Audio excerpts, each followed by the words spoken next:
eu descobri minha filha ansiosa quando ela não conseguiu apresentar um trabalho na escola. Bom, nesse caso pode ser ansiedade ou pode ser apenas o medo de falar em público. Sabe que é interessante que os ingleses, né, foi feita uma pesquisa, o maior medo entre os ingleses é o medo de falar em público, mais do que o medo da morte. Então é interessante, né? Nós que somos de Curitiba, né? Os curitibanos também não gostam muito de falar com estranhos e tal, mas isso é uma brincadeira que a gente tem, mas é um pouco verdade. Então, pode ser que a filha dela ficou ansiosa quando ela não conseguiu, ou se desenvolveu, ou se apresentou um sintoma de ansiedade quando ela não conseguiu apresentar um trabalho? Pode ser, realmente. Algumas pessoas têm muita dificuldade de se expressar ou se apresentar em público. Mas pode ser um medo comum, como todos nós temos de falar em público. Pode ser o medo do despreparo também. Então, a mãe pode avaliar dessa forma. Se essa mãe que colocou a pergunta está assistindo, você pode avaliar dessa forma. Se ela estava super bem preparada, se ela já tinha lido para você várias vezes, estava super bem preparada, e chegou lá na frente e travou, pode ser que realmente ela tenha um medo de falar em público que seja de ansiedade. Agora, se ela não estava muito bem preparada, o despreparo dela pode ter travado ela. E daí não é ansiedade em si, é o medo por conta do despreparo. Nós mesmos como professores, né? Algumas vezes nós temos pessoas que vêm na nossa sala observar a nossa aula, e quando nós estamos bem preparados, você sabe, às vezes no dia a dia mesmo, né? Você sabe que aquela aula vai sair bem. E quando nós não estamos bem preparados, não teve tanto tempo de estudar mais a fundo, um pouco além do que precisava, aí acaba tendo um pouco de ansiedade.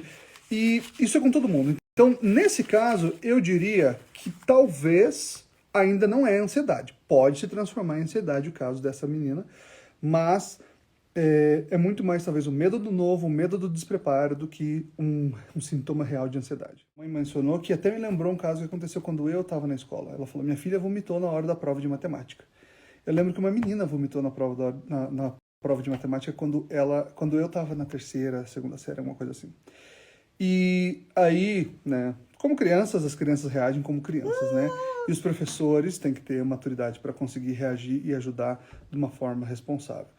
Mas, nesse caso, é muito mais do que apenas o medo de apresentar o trabalho. Aí sim se caracteriza um pouco mais como uma possível ansiedade, um quadro onde a criança não consegue já controlar nem as suas emoções básicas, né, que reflete em descontrole de outras partes fisiológicas do seu corpo. Então aí sim. Aí é uma coisa que nós falamos, tá, mas beleza, nós falamos sobre meditação, sobre yoga. O que eu faço com a minha criança se ela já está num caso mais extremo? Bom, casos extremos, assim como uma gripe, né? Você pensa, mas existe uma ansiedade, qual que é o nível de ansiedade? Grande, baixo? Assim como a ansiedade, assim como a gripe, assim como qualquer doença, existe um nível básico, né? Mais leve, moderado e alto. Então, nós sugerimos no nosso programa que se você tem um filho que está com num quadro um pouco mais elevado de ansiedade, pratique diferentes intervenções em diferentes momentos do dia. Então, pode começar o dia com uma meditação, fazer um yoga em um outro momento do dia, fazer um chair yoga em outro momento do dia, colocar as músicas que nós temos no nosso programa, que são músicas de atenção, música de reflexão, música para estudar, para que ele possa se concentrar e fazer suas tarefas naquele dia. Use as atividades como colorir a mandala, use uma rotina, porque tudo isso vai dar mais segurança para essa criança. Vai melhorar. É importante, esse exemplo da doença, da gripe mesmo, com ansiedade, às vezes a criança vai ter que entrar no antibiótico, né? Uhum. Então, nesse caso, você vai ter que procurar um especialista. Tem alguns casos que são extremos e que a criança vai precisar de medicação, né? Mas na maioria das vezes a criança cura a gripe com chazinho de casa, com o Tilenolzinho, que seria a nossa proposta. Vamos curar a criança com meditação, com yoga, com intervenções mais simples que podem ser feitas dentro de casa.